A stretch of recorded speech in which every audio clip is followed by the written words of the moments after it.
La passion du camion.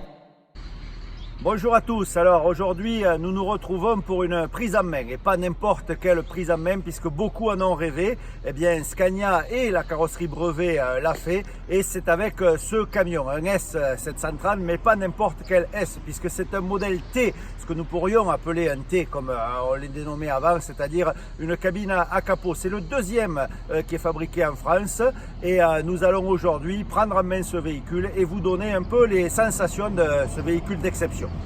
Alors, nous voici au volant du camion et c'est vrai qu'à l'intérieur, eh bien, c'est la même chose qu'un Scania S. La cabine est identique. On retrouve les mêmes accessoires, la même finition. C'est un Scania, c'est le V8, c'est le 730, donc finition luxe avec volant cuir, sellerie cuir. Petite particularité de celui-ci, c'est un série BRM, donc série spéciale de chez Scania. Donc c'est exactement fait comme les autres camions, si ce n'est qu'ici nous avons le capot. Alors le capot il n'est pas tellement gênant sur ce modèle spécifique de brevet parce qu'il est assez plongeant. Donc on n'a pas, disons, cet obstacle qui vient gêner la visibilité.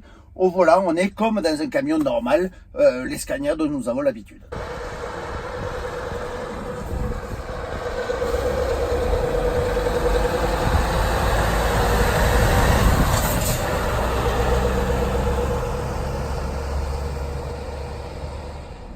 Alors, le moment tant attendu, nous y voilà. Je suis au volant de ce fameux T, puisque c'est comme ça qu'on va l'appeler, même si au volant, je le rappelle, on a vraiment l'impression d'être avec un S. Et ce qui est surprenant pour ce camion à capot, eh bien, c'est le confort. Parce qu'il faut savoir que ce T, fabriqué donc chez Brevet, a 4 coussins d'air. C'est-à-dire que la cabine est suspendue de la même façon qu'un camion qui n'aurait pas le capot. Et ça, c'est un gage vraiment de confort. Au niveau du feeling en conduite, eh bien, nous sommes exactement avec un camion haut de gamme de chez Scania, je le répète, un 730, il y a tout le confort, le luxe, le cuir et tout ce qui va avec.